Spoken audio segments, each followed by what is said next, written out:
மேசராசி அன்பு சொந்தங்கள் அனைவருக்கும் வணக்கங்க. மேசராசிக்காரங்களே, உழைப்பால உயர்வுக்கு வரக்கூடிய உங்களுக்கு, போராட்ட குணம் கொண்ட உங்களுக்கு அடுத்து வரக்கூடிய நாட்கள் எப்படிங்க இருக்க போகுது? இனி வரக்கூடிய நாட்களில் நீங்கள் எதிர்பார்த்த விஷயங்கள், ஆசைப்பட்ட விஷயங்கள் என்னென்ன நடக்க போகுது அப்படிங்கிறத தாங்க பார்க்க போகிறோம். பொதுவாகவே ஆன்மீகத்தை நம்பக்கூடிய அன்பர்களுக்கு ஒரு விஷயம் என்ன தெரியுங்களா? நாளைக்கு எப்படி இருக்க போகுது, இந்த நாள் எனக்கு எப்படி இருக்க போகுது, நான் ஒரு விஷயத்தை மனசில் நினச்சிட்ருக்கேன், இது எனக்கு நடக்குமா அப்படிங்கிற ஒரு எதிர்பார்ப்பு இருக்கும் இல்லையா? அதுக்கு பதில் சொல்லக்கூடிய விதத்தில் தான் இப்போ வரக்கூடிய நாட்கள் உங்களுக்கு எப்படி இருக்க போகுது அப்படின்னு பார்க்க போகிறேங்க. எந்த மாதிரியான சாதகமான பலன்கள் இருக்க போகுது, பாதகமான பலன்கள் இருக்க போகுது, இதை தெரிஞ்சுக்கிட்டா வரக்கூடிய நாட்களுடைய அமைப்பு உங்கள் வாழ்க்கைக்கு ஒரு திருப்பு முனையை கொடுக்கலாம். அதாவது நல்ல விதத்துலங்க. யாருக்கு, எங்களுக்கா நல்லது நடந்துட்டாலும் அப்படின்னு இப்போ நீங்கள் யோசிப்பீங்க. அதையும் பார்த்துக்கலாமே. அந்த நல்லது நடக்குமான்னு யோசிக்கிறீங்க இல்லையா? நல்லது நடக்கிறதுக்கான வழியை நம்ம பார்க்கலாம் இல்லையா? இப்போ உதாரணத்துக்கு ஒரு விஷயம் பேசணும் அப்படின்னா நம்ம போகக்கூடிய பாதை இருக்கு இல்லைங்களா? அந்த பாதை நேராக இருக்கா, இல்லை வளைஞ்சு நெளிஞ்சு போகுதா? இந்த பக்கம் கட் பண்ணால் அந்த பக்கம் கட் பண்ணணும். ஒரு இடத்துல பார்த்தீங்கன்னா ரொம்ப விரிவான பாதை இருக்கும், ஒரு இடத்துல பார்த்தீங்கன்னா கொஞ்சம் குறுகலான பாதை இருக்கும். சில சமயம் வண்டி வாகனம் நம்ம தள்ளிட்டு போகிற மாதிரியெல்லாம் இருக்கும். 2 வண்டி வந்துச்சுன்னா ஒதுங்க முடியாத ஒரு அமைப்பில் கூட நம்ம போக வேண்டிய இடத்துக்கு வழி அமைக்கலாங்க. அதே மாதிரி தான் வாழ்க்கையோட பயணமும். ஒரு காலத்தில் நமக்கு ஏற்றத்தை கொடுத்தாலும் ஒரு சில இடங்களில் நமக்கு இரக்கத்தை கொடுத்து தாங்க ஆகும். அதையும் அனுபவிச்சுட்டு நீ மேலே வா அப்படின்னு கடவுள்கள் நமக்கு எழுதப்பட்டிருக்காங்க. முக்கியமாக மேசராசியை பொறுத்த வரைக்கும் போராட்ட குணங்கள் அதிகமாக இருக்கிறதுனாலையோ என்னவோ தெரியலங்க, உங்களுக்கு நிறைய நேரங்களில் கடவுள் தள்ளி விட்டு வேடிக்கை பார்க்குறாரு. நான் இல்லை நல்லா சொல்ல மாட்டேன், ஆமாம் உண்மைதாங்க. ஏன் அப்படின்னா, விழுந்தா உங்களால் எழ முடியுமா? அதனால தான் விழுந்தா எவனால் எழ முடியாதோ அவனுக்கு குறைவான கஷ்டங்களை மட்டும் கடவுள் கொடுக்குறாரு. ஸோ தப்பு பண்ணுறவங்களால விழுந்த இடத்திலிருந்து எழ முடியாது, புரியுங்களா? ஆனால் உங்களால் முடியுங்க. நீங்கள் நல்லவங்க, நல்லதை யோசிக்கிறவங்க, யாருக்கும் பாதிப்பு இல்லாமல் வாழ்க்கையை வாழக்கூடியவங்க. முடிஞ்ச அளவுக்கு மற்றவங்களுக்கு உதவிகரமாக இருக்கீங்க. கடவுளோட படைப்பில் உன்னதமான பிறவி. நீங்கள் சும்மா வசப்படாத. எங்களுக்கு வரக்கூடிய நாட்கள் என்ன நடக்க போகுது, என்ன பலன்னு சொல்லிட்டு போ. இப்படி இன்னொரு கேள்வி மேசராசிக்காரர்களுக்கு நிற்குங்க. இனி வரக்கூடிய நாட்கள் எனக்கு நல்லதாக இருக்க போகுதாமா அப்படின்னு நீங்கள் யோசிப்பீங்க. இப்போது நான் சொல்லக்கூடிய விஷயங்கள் கண்டிப்பாக உங்களுக்கு தன்னம்பிக்கையும் தைரியத்தையும் தரக்கூடியதாக இருக்குங்க. அது போலவே உங்கள் வாழ்க்கையில் மிகப்பெரிய மாற்றத்தை தரக்கூடியதாகவும் இருக்குதுங்க. நீங்கள் எடுக்கக்கூடிய முயற்சிகள் எல்லாமே வெற்றியை கொடுக்குதுங்க. ரொம்ப நாளாக இழுபறியாக இருந்த காரியங்கள் எல்லாமே நல்லபடியாக முடிய போகுது. எல்லாமே நல்லதாகவே தாங்க இருக்க போகுது. நான் சொல்லிட்டேன். இப்போ உங்களுக்கான பலன்களை உங்கள் ராசியில் எந்தெந்த கிரகங்கள் எங்கெங்கே இருக்காங்க அப்படிங்கிறத பொறுத்து தாங்க பலன்கள் சொல்ல முடியும். அதை வச்சு திருக்கணித பஞ்சாங்கத்தின்படி மேச ராசியில் அஸ்வினி, பரணி, கார்த்திகை நட்சத்திரம் 1ஆம் பாதம். உங்களை பொறுத்த வரைக்கும் கிரகநிலைன்னு பார்த்தோன்னா தைரிய வீரிய ஸ்தானத்தில் குரு பகவானும், களத்திர ஸ்தானத்தில் செவ்வாய் பகவானும், ரணரோண ரோகஸ்தானத்தில் சூரிய பகவான், புதன் பகவான் கூட கூட்டணியில் இருக்காங்க. அஷ்டமஸ்தானத்தில் சந்திர பகவானும், பஞ்சமஸ்தானத்தில் சுக்கிர பகவானும், கேது பகவானும் கூட்டணியில் இருக்காங்க. லாபஸ்தானத்தில் சனி பகவான் வக்ரகதியில் இருக்காருங்க. அவர் கூடவே ராகு பகவான் இருக்கார். ஸோ கிரகங்கள் இப்படித்தான் வலம் வர்றாங்க. இதனால் எல்லாமே நல்லதாகவே நடக்க போகுதுங்க. எங்கும் வெற்றி, எதிலும் வெற்றி. தொட்ட காரியங்கள் எல்லாமே வெற்றியை கொடுக்கும். உங்களுடைய முயற்சிகள் எல்லாமே அனுகூலமான பலனை கொடுக்கும். குடும்பத்தை பொறுத்த வரைக்கும் திருமணம் போன்ற சுப காரியங்கள் காரியங்கள் நடக்குங்க. நினச்ச மாதிரி நிறைய நல்ல விஷயங்கள், நிம்மதி வாழ்க்கையை குடும்பத்தில் வாழ போகிறீங்க. குடும்பத்தில் சந்தோஷம் நிலச்சி நிற்க போகுது. எல்லா வகையிலையும் நன்மைகள் ஏற்பட போகுது. கணவன் மனைவிக்கிடையே இருந்து வந்த மன வருத்தங்கள் நீங்கி மகிழ்ச்சியோடு வாழ போகிறீங்க. பிள்ளைகளும் நீங்கள் கூறியதை கேட்டு அதன்படி நடக்கிறது உங்களுக்கு மனசுக்கு ஆறுதலை கொடுக்குங்க. எந்தெந்த விஷயங்களுக்கெல்லாம் வருத்தப்பட்டீங்க, கணவன் மனைவி கிட்ட சண்டை வந்துட்டே இருக்குப்பா, பிள்ளைங்க என் பேச்சை கேட்கறதே இல்லை, இதெல்லாம் ஒரு மாதிரி நெருடலாக இருந்துச்சு இல்லைங்களா, அது எல்லாத்துக்குமே சரியாக போகுது. குடும்பத்திலையும் பார்த்தீங்கன்னா எங்கேருந்து பிரச்சனை வருதுன்னே தெரியல, ஒரு மன நிம்மதி இல்லைன்னு சொன்னீங்க இல்லையா, அந்த நிலை மாறப்போகுது. சொந்தமாக தொழில் செய்யக்கூடிய அன்பர்களுக்கு தொழிலை பொறுத்த வரைக்கும் ஒரு நல்ல காலகட்டத்தை இந்த நாளில் நீங்கள் உணர போகிறீங்க. அடுத்து வரக்கூடிய நாட்கள் தொழிலில் நல்ல முன்னேற்றம் இருக்கும். பணவரவு அப்படிங்கிறது ரொம்பவே சிறப்பாக இருக்கும். திருப்திகரமான பலன்களை நீங்கள் கட்டாயம் எதிர்பார்க்கலாங்க. அதுவே உத்தியோகத்தில் இருக்கக்கூடிய அன்பர்களுக்கு மிகச்சிறந்த ஏற்றமும் மாற்றத்தையும் தரக்கூடிய நாட்களாக இனி வரக்கூடிய நாட்கள் இருக்க போகுது. அரசு உதவிகள் கிடைக்கும். உங்கள் கூட பணிபுரியறவங்க கிட்ட பாராட்டும் அங்கீகாரமும் கிடைக்குங்க. இரவு நேரத்தில் நீண்ட நேரம் கண் விழிக்கிறத மட்டும் கொஞ்சம் பார்த்துக்கோங்க. பெண்களை பொறுத்த வரைக்கும் உங்களுக்கு தேவையான உதவிகள் எல்லாமே தக்க சமயத்தில் கிடைக்குங்க. நினச்சது கட்டாயம் நடக்கும். பெண்களுக்கு ரொம்ப சாதகமான நாட்கள்னே சொல்லலாங்க. தடைப்பட்ட காரியங்கள் எல்லாமே கடகடன்னு உங்களுக்கு சாதகமான முடிவை கொடுக்கும். பணவரவு அதிகரிக்கும்.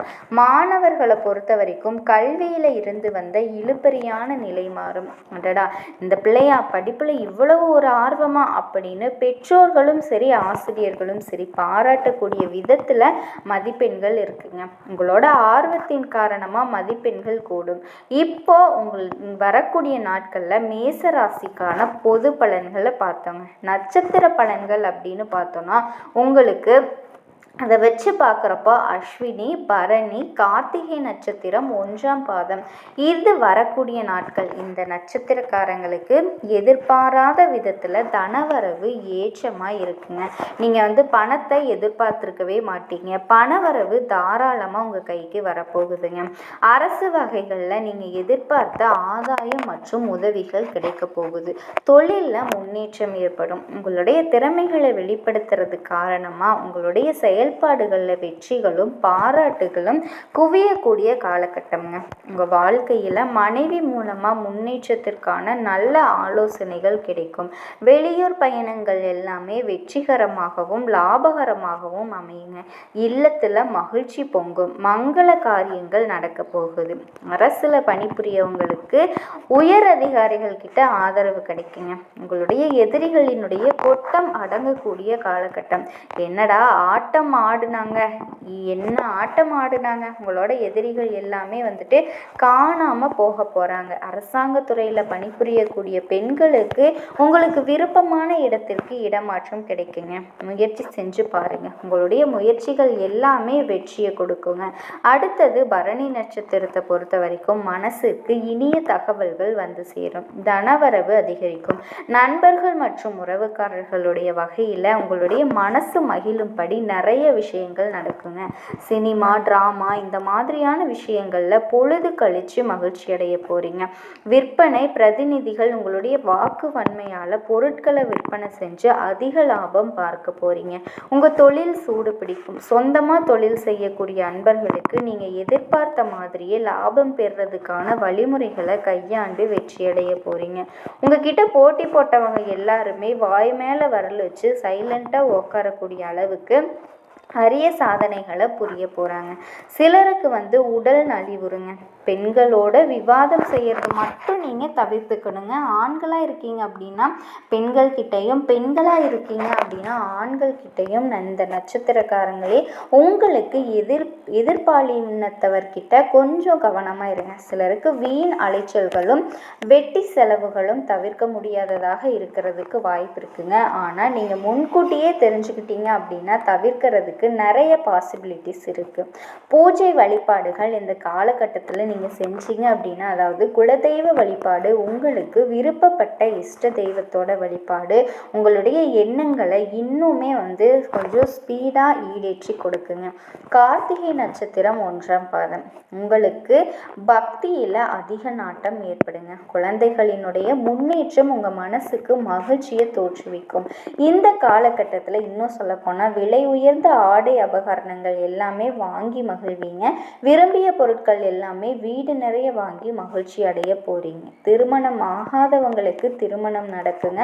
மக்கள் சேவையில் ஈடுபடுறதன் காரணமாக மக்களால் பாராட்டுகளை பெறுவீங்க. வியாபாரிகளுக்கு புதிய வியாபார நுணுக்கங்கள் தெரிஞ்சு அதை உங்கள் தொழிலில் இது பண்ணி நல்ல ஒரு முன்னேற்றம் கிடைக்கிறதுக்கான வாய்ப்பு இருக்குங்க. நவ கிரகங்களில் முழு சுப கிரகம் தேவர்களின் குருவிற்கெல்லாம் குரு பிரகஸ்திபதினு சொல்லக்கூடிய குரு பகவானை வணங்கி இந்த பதிவை நம்ம தொடங்குறோங்க. என்னம்மா எடுத்த உடனே நீங்கள் குருவை வழிபாடு செஞ்சுட்டு இதை தொடங்குற அப்படின்னு ஒரு சிலர் யோசிக்கலாங்க. அது இல்லாமல் நீ சொல்லக்கூடிய விஷயம் எங்களுக்கு ஒன்றுமே புரிய மாட்டேங்குதே, நாங்கள் என்ன பண்ணுறது, கேட்டாலும் புரியற மாதிரி இல்லையே அப்படின்னு சொல்கிறவங்களுக்கு ஓம் குரு பகவானே போற்றி போற்றி. குரு பகவான் நிற்கக்கூடிய இடமும் வளர்ச்சி பெறுங்க. அவருடைய ஞானமும் அவருடைய மந்திரமும் இருக்கக்கூடிய இடமும் பல மடங்கு வளர்ச்சி பெறும். அந்த வகையில் உங்களுக்கு என்ன நடக்க போகுது? குரு பகவான் தன்னோட உச்ச வீடுன்னு சொல்லக்கூடிய கடகராசிக்கு பிரவேசிக்கக்கூடிய நேரம் காலம் 12 ராசிக்காரர்களுக்கும் தாக்கத்தை ஏற்படுத்தும். அந்த வகையில் குரு பார்த்தீங்கன்னா முழு சுபக்கிரகம்னு சொல்லிட்டேன். இவரால் எல்லாத்துக்குமே நல்லது தான் நடக்கும். அந்த வகையில் அங்காரகன்னு சொல்லக்கூடிய செவ்வாய் பகவானை அதிபதியாக கொண்டு செயல்பாடுலையும் வேகம், எல்லாத்துலேயும் வேகம், செயல்பாடுகள் சிறப்பாக முடிவெடுக்கிறதுல அவசரமாக இருந்தால் அது பாதிப்பு. ஸோ இப்படி வாழ்க்கை பார்த்திங்கன்னா ஏதோ ஒரு மாதிரி வாழக்கூடிய மேஷத்திற்கு எப்படி குரு பகவான் ஆறுதல் கொடுப்பாரு, அரவணைப்பை கொடுப்பாரு, வளர்ச்சியை கொடுப்பாரு, அதிர்ஷ்ட காலம் பொற்காலமும் மாறுமா, இப்படி நிறைய கேள்விகள் உங்களுக்கு வரும். அதற்கு பதில் தரக்கூடிய வகையில் மேஷத்திற்கு வாழ்க்கையில் ஒரு வெளிச்சம் தரக்கூடிய வகையில் குரு பகவானினுடைய பிரவேசம் உங்களுக்கு பாதுகாப்பு. அது எப்படி? குரு பகவான் பார்த்தீங்கன்னா அவருடைய உச்ச வீடுன்னு சொல்லக்கூடிய கடகராசிக்கு பிரவேசம் பண்ணுறாருங்க. அங்கே ஆல்ரெடி கடகராசிக்கு அதிபதி சந்திர பகவான். குருவும் சந்திரனும் இணையறதன் காரணமாக வரக்கூடிய ஒரு மாற்றம் உங்களுக்கு நல்லது தான். அது எந்த வகையில் நல்லது அப்படின்னு பார்க்கலாமா? முதல்ல குரு பகவான் அப்படின்னா யாருங்க? எடுத்ததுக்கெல்லாம் இது நல்லது நடக்கிறோமா? குரு வழிபாடு செய்யுங்க. வியாழக்கிழமையில் விரதம் இருங்க. மஞ்சள் அரைங்க ஆடைகளை உடுத்துங்க.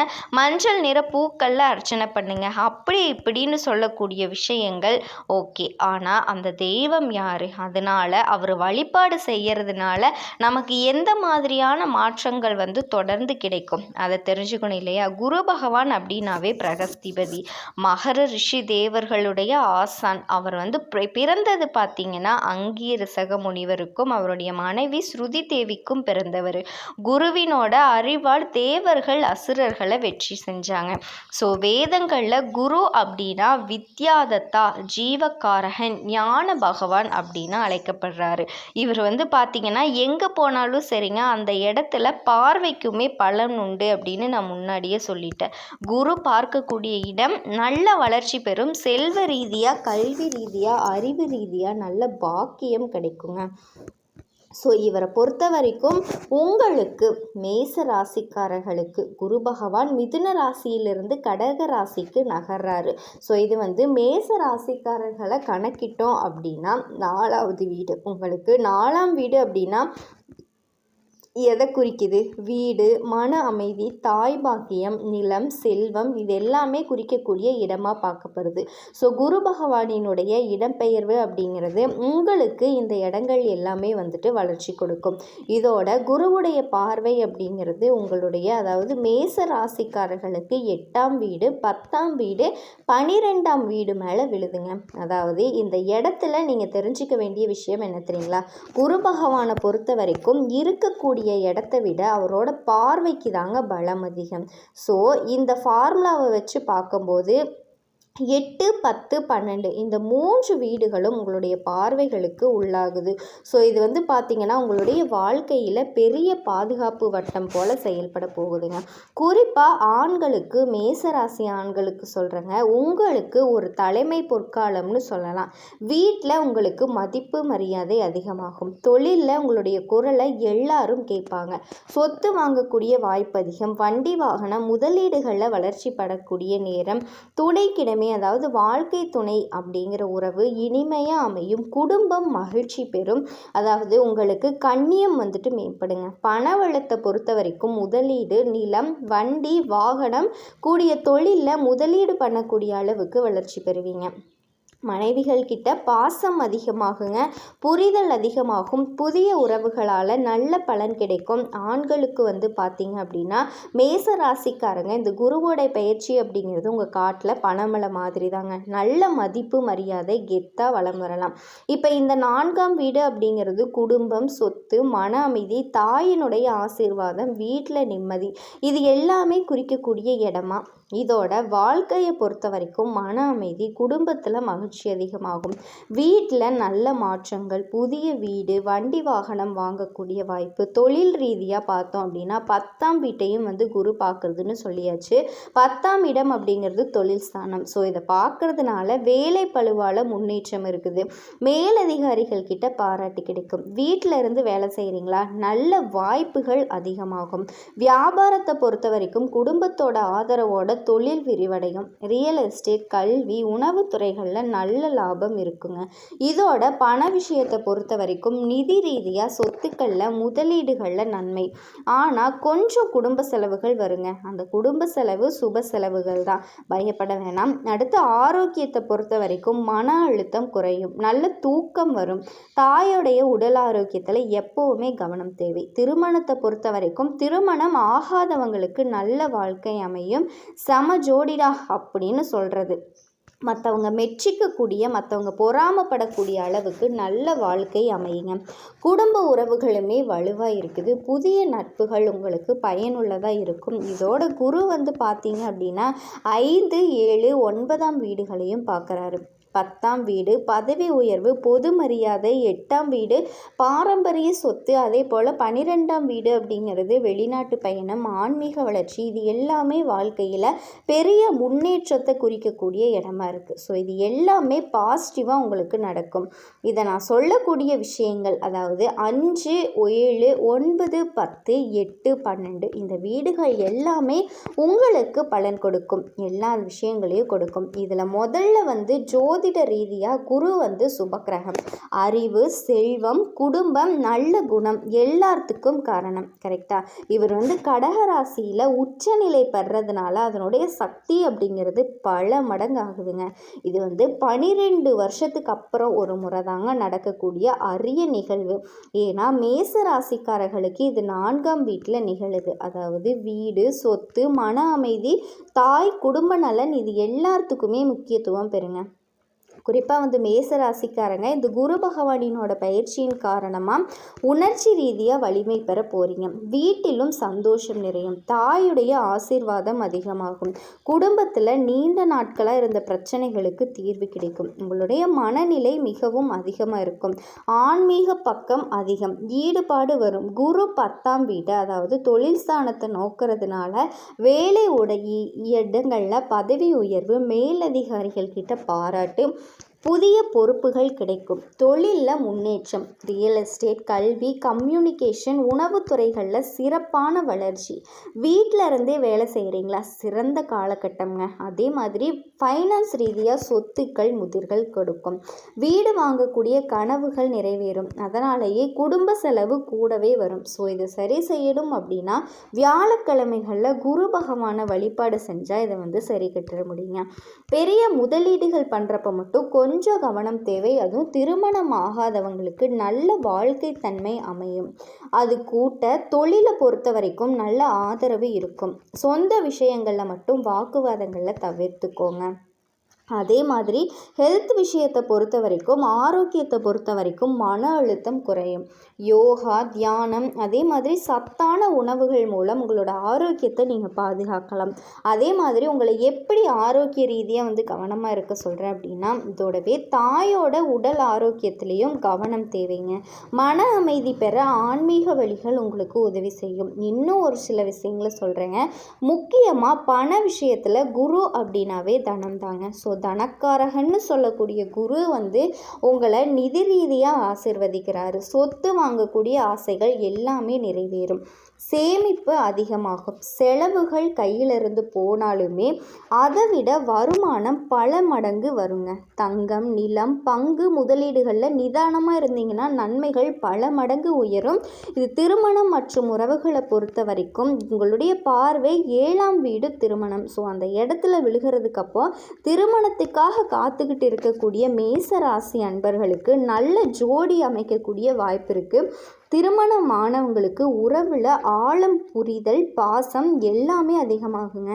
அதே மாதிரி பிஸ்னஸ் பங்குதாரர்கள்கிட்ட நல்ல ஒரு புரிதல் இருக்குங்க. அதனால் தொழிலில் நல்ல வளர்ச்சி பெறும். இதோட பிள்ளைகள் மற்றும் கல்வி ரீதியாக குழந்தைகளாகவே 5ஆம் வீடுங்க, 5ஆம் வீட்டின்